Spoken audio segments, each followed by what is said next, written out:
Hello दोस्तों, welcome back to your own channel. इस video series में हम लोग पढ़ रहे हैं मोशन और ये सीरीज का 4th लेक्चर। आज के वीडियो में हम लोग बात करेंगे स्पीड और वेलोसिटी। तो जाइए फटाफट इंट्रो देखकर आइए, मैं आपसे मिलता हूँ इंट्रो के उस साइड और फिर हम शुरू करेंगे आज का लेक्चर। नहीं, आज मैं नहीं बोलूंगा, आज पंकज सर से बुलवाते हैं। पंकज सर थोड़ा सा बोल दीजिए ना। म्यूजिक।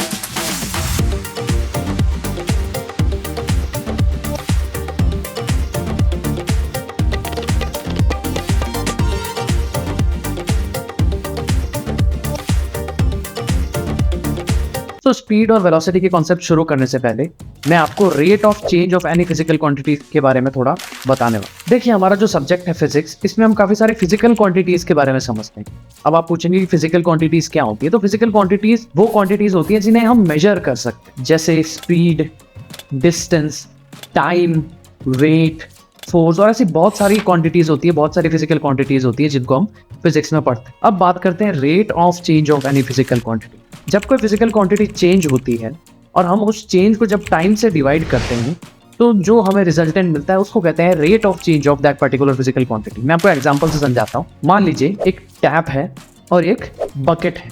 यहाँ पर बकेट का जो वॉल्यूम है मान लीजिए वो 10 लीटर है। अब मैं यहाँ से टैप को ऑन करता हूँ और टैप से पानी जो है वो चलना स्टार्ट हो जाता है और बकेट जो है वो भरना स्टार्ट हो जाती है। मान लीजिए एग्जैक्ट 2 मिनट बाद ये पूरी 10 लीटर की जो बकेट है वो पूरी ऊपर तक पूरी फुल हो जाती है, पानी से पूरी भर जाती है। तो अगर मैं अब आपसे पूछूं कि इस टैप में से किस रेट से पानी फ्लो हो रहा था या पानी का जो रेट ऑफ फ्लो था वो क्या, तो आप कहेंगे जो 10 लीटर की जो बकेट है उसको भरने में 2 मिनट लगे, यानी कि इस टैप में से पर मिनट 5 लीटर पानी निकल रहा है। सो इस एग्जाम्पल में जो हमारी चेंजिंग फिजिकल क्वांटिटी थी वो था पानी का वॉल्यूम। पानी का वॉल्यूम 0 लीटर से 10 लीटर तक चेंज हुआ है और इस चेंज को होने में कितना टाइम लगा है? 2 मिनट लगा। तो हमने पानी का रेट ऑफ फ्लो निकालने के लिए या पानी का रेट ऑफ चेंज निकालने के लिए हमने 10 लीटर जो कि हमारा टोटल चेंज था डिवाइडेड बाय 2 मिनट जो कि हमारा टोटल टाइम, तो जो रेट निकल के आई वो आई 5 लीटर पर मिनट। सो इसी तरीके से हम किसी भी फिजिकल क्वांटिटी के रेट ऑफ चेंज को निकालने के लिए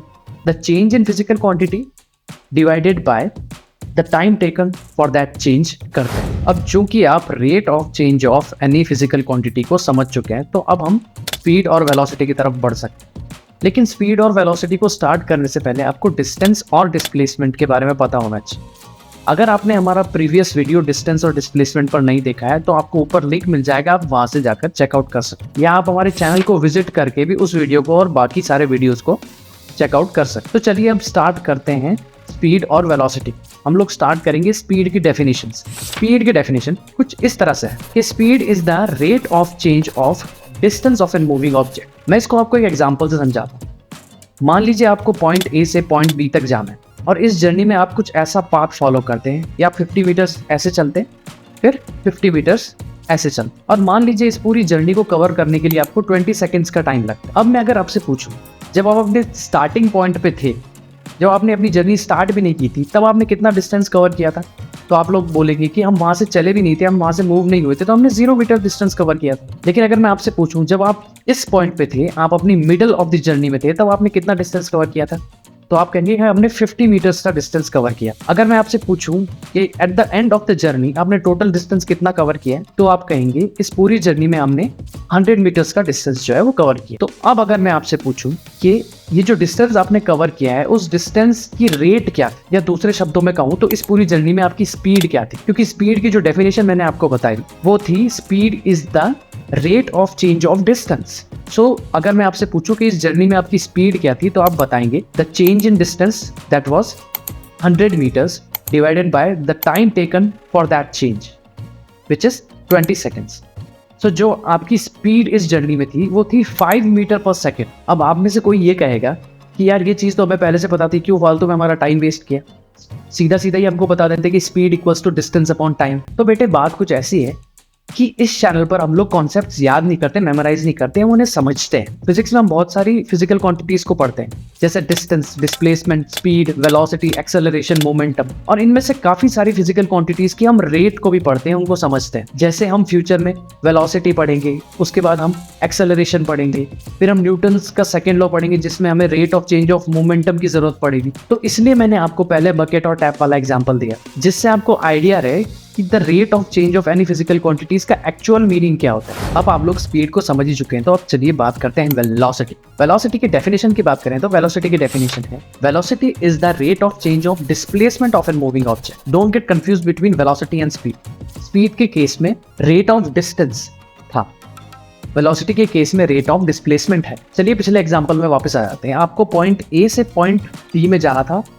मान लीजिए जो एक्चुअल डिस्टेंस पॉइंट ए और पॉइंट बी के बीच की है वो 50 मीटर्स। इस एग्जांपल में आपने जो टोटल डिस्टेंस कवर किया था वो 100 मीटर्स था, लेकिन जो आपने टोटल डिस्प्लेसमेंट कवर किया है वो है 50 मीटर्स टुवर्ड्स ईस्ट। तो अगर मैं इस केस में आपसे पूछूं कि रेट ऑफ डिस्प्लेसमेंट क्या है, तो आप कहेंगे 50 metres towards east divided by 20 seconds. The result will be 2.5 metre per second towards east. अब यहाँ पर ध्यान देने वाली बात यह है कि वेलोसिटी में डायरेक्शन भी इंक्लूडेड है, क्योंकि जो वेलोसिटी है वो rate of change of displacement है, और चूंकि हम जानते हैं कि डिस्प्लेसमेंट में डायरेक्शन इंक्लूडेड है, डिस्प्लेसमेंट एक वेक्टर क्वांटिटी, तो वेलोसिटी में भी डायरेक्शन इंक्लूडेड रहेगी और वेलोसिटी भी एक वेक्टर क्वांटिटी होगी। इससे हम लोग ये कह सकते हैं कि जब हमें किसी भी ऑब्जेक्ट की वेलोसिटी मालूम होती है तो हमें उसके मोशन की एग्जैक्ट डायरेक्शन भी मालूम होती है कि वो किस डायरेक्शन में मूव कर रहा है। जैसे मान लीजिए एक कार है, कोई आपको कहता है कि इस कार की स्पीड 60 किलोमीटर पर आवर है, तो 60 किलोमीटर पर आवर किस डायरेक्शन में, क्या वो टुवर्ड्स ईस्ट है, टुवर्ड्स वेस्ट है, टुवर्ड्स नॉर्थ है, टुवर्ड्स साउथ है, वो किस डायरेक्शन में चल रही है। स्पीड किसी भी ऑब्जेक्ट की एग्जैक्ट मोशन की इंफॉर्मेशन नहीं देता।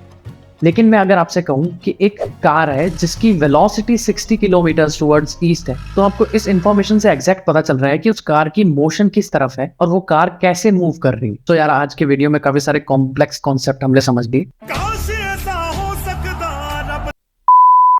तो मेरी समझ से हमें यहीं पर रुक जाना चाहिए, हमें इतना ही रखना चाहिए इस वीडियो के लिए। नेक्स्ट वीडियो में हम लोग डिस्कस करेंगे इंस्टेंटेनियस वेलोसिटी और एवरेज वेलोसिटी के बारे में। होपफुली हम लोग uniform and non uniform motion के बारे में भी पढ़ेंगे। तो ठीक है, फिर मैं आप लोगों से मिलता हूं नेक्स्ट वीडियो में। तब तक के लिए बाय बाय। नहीं तो करना, परेशान हो गए हम लोग 2.5 साल से, ये भी परेशान हो गए, हम भी परेशान हो गए, करो फिर।